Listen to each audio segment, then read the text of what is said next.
The Ashton is prominent American fitness influencer and internet personality with millions of followers across Instagram and YouTube.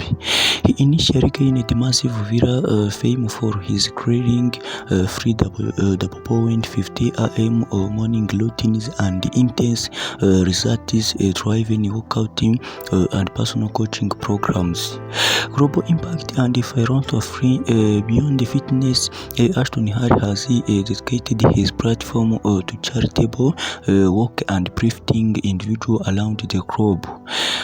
He is known for discovering and elevating local creators, providing them with life-changing financial support and exposure.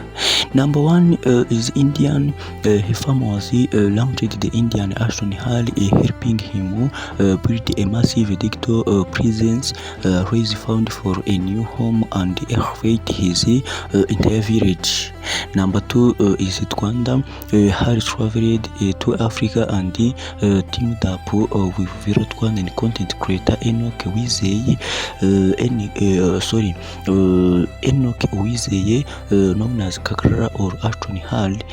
Harry adopted into his coaching brand to help the local creator reach 1 million followers, bringing significant international spotlight to the Rwandan content creation scene.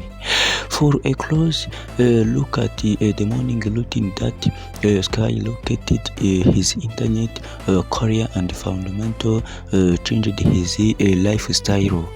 The content and coaching. Ashton built a culture flowing around the stand. His philosopher emphasizing intense discipline, personal self-care, and any unwavering daily regimen. He offers personalized 12-month coaching and training programs tailored to a variety of fitness levels and goals. For more context on how Ashton balances his craving morning routine with rigorous travel and content creation schedule, his interview and regarding his results regarding Enoch Wizeye, popularly known as Kagara or Ashton Small, is a viral Rwandan content creator and fitness enthusiast. After his crap push-up challenge video with American fitness influencer Ashton Hall gained massive online traction. Ashton Small has seen his Instagram community skyrocket 200,000 of followers.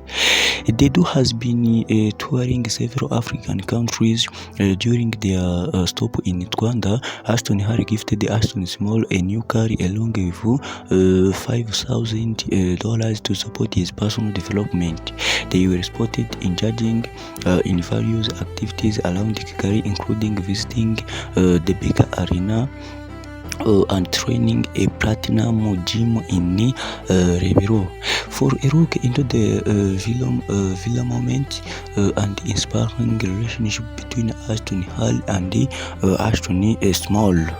Rero aha tugeze ihutira gukanda subscribe dusanga bageze ku musozi w'inkuru twari twabateguriye. Nimba utarakanda subscribe ihutire kuyikanda, nimba hari igitekerezo ufite ihutire kugisigaza aho ngaho muri comment.